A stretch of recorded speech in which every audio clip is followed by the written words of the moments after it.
I discovered when I'm talking with these two that they knew the very people I was going to connect with, these young people from our church in America. These guys went to the same school as them. So they knew. So I woke in the morning and I thought, this is a lot of grace. This is grace like the grace of the servant of Abraham when he was looking for a wife for Isaac. He went and he asked, Lord, can the one who gives me water and says, I'll give water to your camels as well, let that be the one who is going to be the wife of Isaac? So I thought, this is like that. So I said to John, would you be willing to support the mission? He says, yes, I would love to.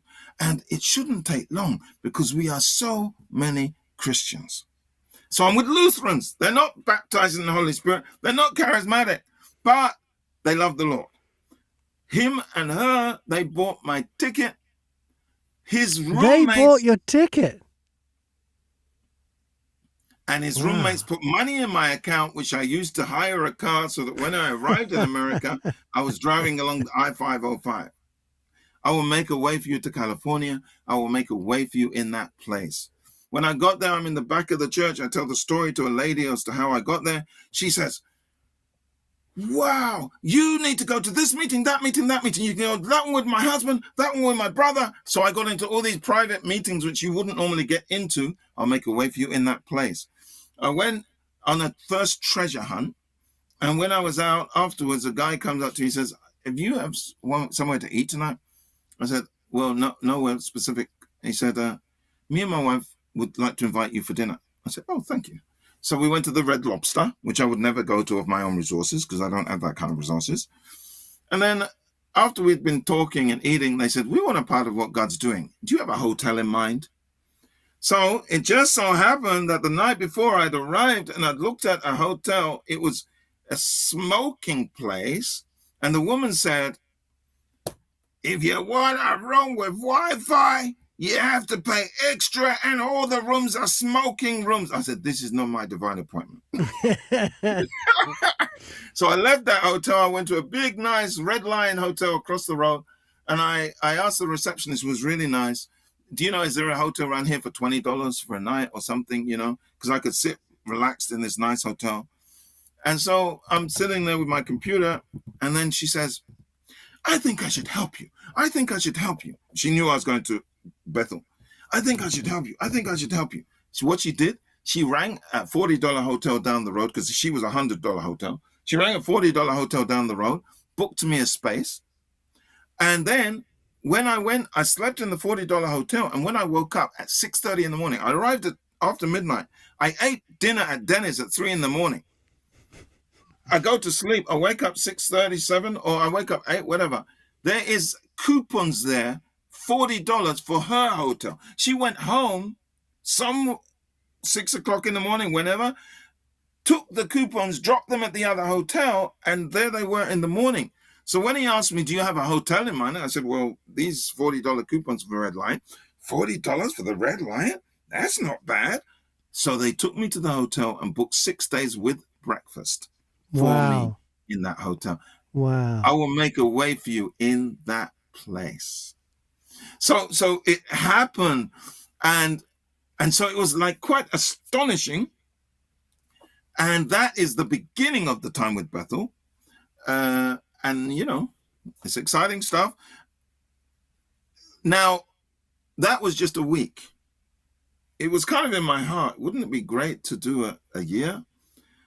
But I forgot about it. And I went back to, what year was that? That was 2011.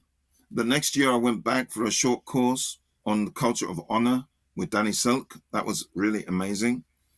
A little kid, they brought the young kids in to prophesy over us adults who were visiting. And one little kid pointed at me, first guy he pointed to in the group, he said, you're going down in history.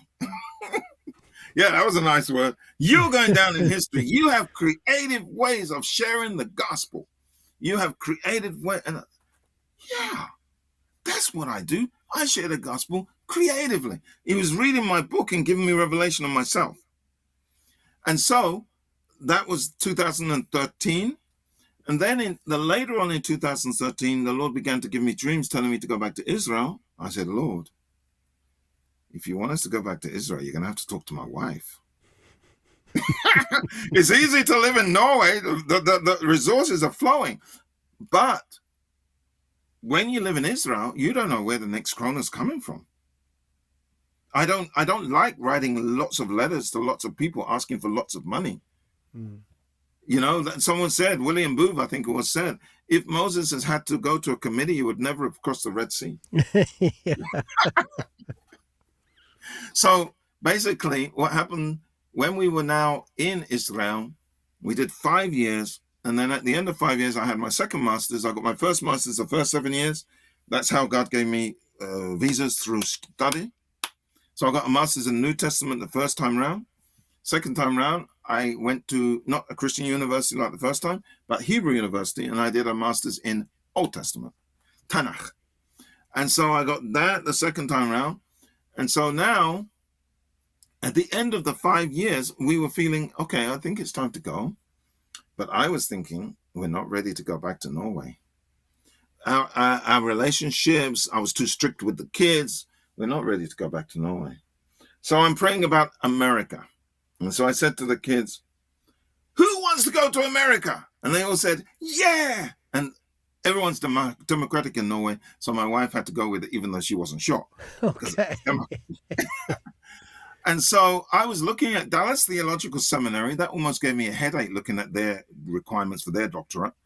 And I was looking at Oral Roberts University, and I also got a headache. And then a lady came to me, and she was asking me about going to study in Bethel. So I was giving her advice, how great it was, and how she should go and everything, you know. And she didn't go, and I did. So that's how he came across me through. You talked yourself into it. So that's how it came up.